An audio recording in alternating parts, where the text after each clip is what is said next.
Hey folks, welcome back to Vidya's Vegetarian Kitchen. Today I'm going to share a delicious drumstick kootu or Murungakkai kootu as we say in Tamil. And for this I have taken masoor dal instead of moong dal. I've taken quarter cup of masoor dal and 4 drumstick pieces. These are frozen ones. So I'm just going to rinse it. And to this I'm going to add 1 tomato, approximately 100 grams, and little bit of turmeric powder and 1 cup of water. I'm going to pressure cook this for 3 whistles. Along with this masoor dal mix, you can add 2 to 3 shallots or chinna vengayam and 1 garlic cloves also. But today I have kept this recipe as a no onion, no garlic recipe. And here it is. The masoor dal has well cooked, and we are going to take this out and we are going to let it cool, and let's make the kootu masala. And for this I have taken 2 green chilies, half cup of fresh coconut, 2 teaspoons cumin seeds and 2 teaspoons sambar powder. Again, for a regular kootu we don't use sambar powder, but this kootu recipe is on a mix of kootu curry or like little bit on the spicier side, and if you add shallots and garlic, it really goes well with chapati also. And also for the kootu masala, I have added roasted gram or pottu kadlai so that you'll get a thick kootu, and grind it and set it aside. And now masoor dal mix has cooled, so I'm just going to take the flesh out of the moringa parts and mash the dal thoroughly. I just want the Murungakkai flavor to infuse well, so that's why I'm just doing it this way. It's totally optional. Mash it well, and that's it. We have the dal mix ready and we have the masala ready. Now let's assemble and make the kootu. And for kootu, I have taken 10 more pieces of frozen moringa.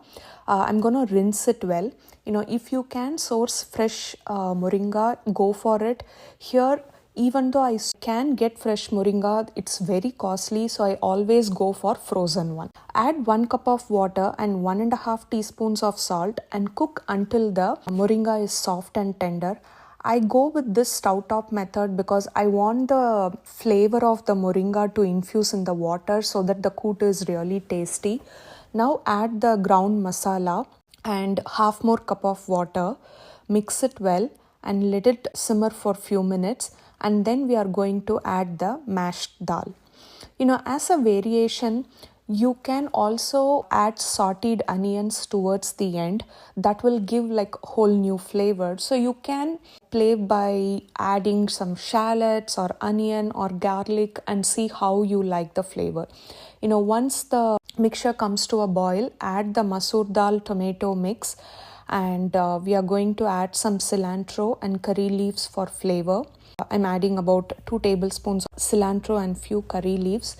Mix it well and bring it to a gentle simmer. And that's it. The kootu is ready, and now I'm going to make the tempering separately. As always, for the tempering, I opt for coconut oil. You can use oil of your choice.